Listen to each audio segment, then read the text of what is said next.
Estamos de volta com o Jornal Cidade de Notícias. Hoje eu recebo a advogada Ana Antunes. Hoje nós vamos tirar dúvidas dos telespectadores sobre o inventário.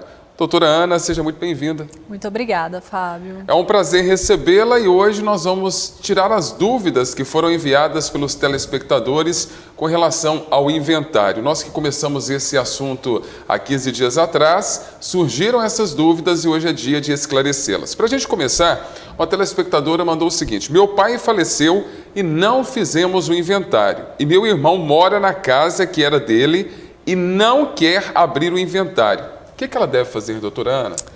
Pois é muito comum essa situação que um herdeiro acaba morando no imóvel e não quer abrir o inventário para não ter que sair dali ou até mesmo pagar um aluguel.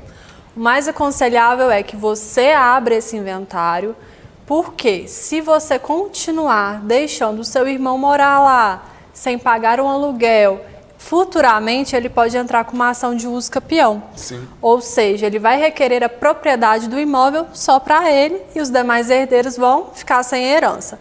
Então, o mais aconselhável é que você procure um advogado especialista, abra esse inventário, seu irmão vai ser intimado a participar deste inventário e no próprio inventário você pode estipular um valor de um aluguel para ele pagar enquanto o processo não se finaliza. Agora, caso esse irmão se recuse a pagar esse aluguel, o que ela pode fazer?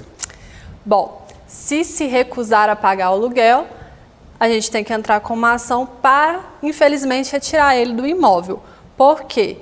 Ele não pode continuar no imóvel sem uma contraprestação ou, se ele continuar sem pagar o aluguel, desde que seja de concordância dos herdeiros, aí não teria problema.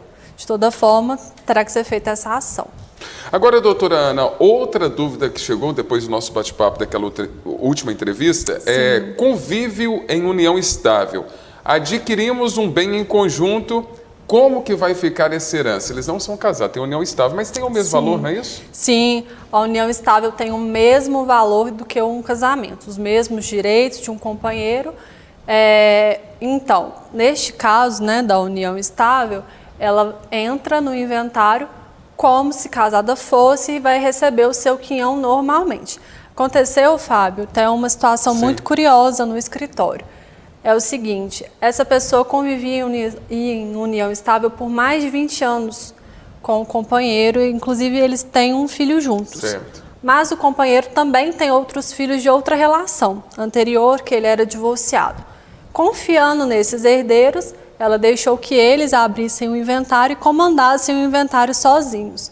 Na hora de assinar esse inventário, ela leu, achou tudo muito estranho e nos procurou para orientá-la. Lemos a minuta daquele inventário, para surpresa, o que estava descrito? Eles colocaram que ela estava declarando que a união estável era em separação de bens, e não era. Ela tinha documentação que a união estável deles era parcial de bens. Declarando isso, eles estavam deixando ela sem o quinhão dela da herança. Veja só que situação. Por isso que a gente indica que a pessoa procure um advogado da confiança, mesmo que seja mais de um no processo, não tem problema, para evitar esse tipo de situação. Não fazer nada de cabeça quente também, né? Não sair assinando nada sem ler, sem o advogado dar o aval, pode assinar, tá tudo bem, tá tudo tranquilo. Porque depois pode arrepender e ser tarde demais, né, doutora? Com certeza. Nesse caso, ela agiu corretamente, nos procurou antes de assinar o inventário.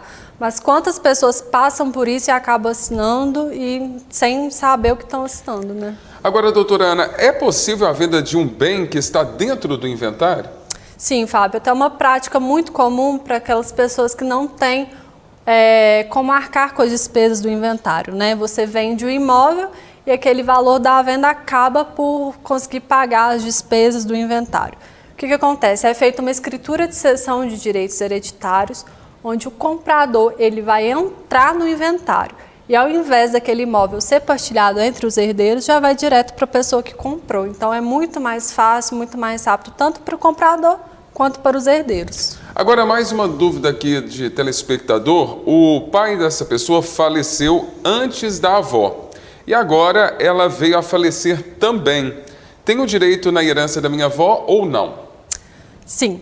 Os netos, neste caso específico, eles representam o pai na herança da avó. Portanto, vamos dar um exemplo. Digamos que sejam 4 filhos vivos e o seu pai falecido. Você vai receber, juntamente com os seus irmãos, caso você tenha, o quinhão que pertenceria a seu pai e dividirá entre seus irmãos aquele quinhão. Então, com certeza pode, sem problema. Agora tem uma pessoa que mandou aqui que ouviu falar na TV sobre holding familiar. O que seria isso, doutora? Para tirar a dúvida dela. Sim, a gente falou no episódio passado sobre o planejamento sucessório, Sim. né? E é uma espécie de planejamento sucessório também. É indicado para aquela pessoa que tem um patrimônio mais extenso, sabe, Fábio? O que ela vai fazer? Ela vai abrir uma empresa e esse patrimônio dela, esses imóveis, vão ser incluídos na empresa dela. Quando ela falecer, os herdeiros, eles entrarão como sócios da empresa. Ou seja, quais são as vantagens dessa holding? Para quem tem um patrimônio muito extenso, acaba por diminuir aquela carga tributária. Certo. Porque não vai haver o inventário. Haverá só a empresa que, quando o proprietário falecer, os herdeiros entrarão como sócios e continuarão a empresa. Não vai pagar, né? Tanto imposto, né? Exatamente. Agora, outra dúvida aqui de telespectador é: tenho somente uma promessa de compra e venda e não consigo passar a escritura para o meu nome porque perdi o contato do vendedor. O que eu devo fazer? Nossa, Fábio, isso acontece Direto, demais, né? muito. Muita gente acaba comprando um imóvel somente com contrato de gaveta, não passa a escritura. E é aquela máxima, né? Quem não registra, infelizmente, não é dono. Na hora que a gente quer passar a escritura, acaba perdendo o contato do vendedor ou ele até se recusa a assinar. Então, o que a gente pode fazer? A pessoa de posse do contrato, você tem que ter o contrato. Certo. Tem que estar específico que você pagou o valor do imóvel. Vamos notificar esse vendedor para que ele assine a escritura. Vamos abrir uma ação chamada adjudicação compulsória. Essa ação anteriormente ela era feita só judicial, demorava um tempinho, mas agora com a alteração da lei no ano passado, pode ser feita extrajudicial, ou seja, no cartório mesmo.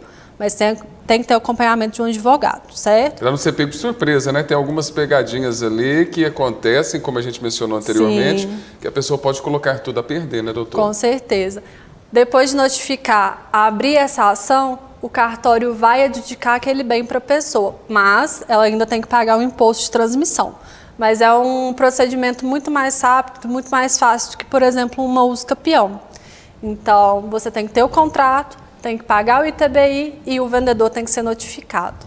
Doutora, quem está nos acompanhando que tiver qualquer dúvida sobre direito imobiliário, pode entrar em contato com você como?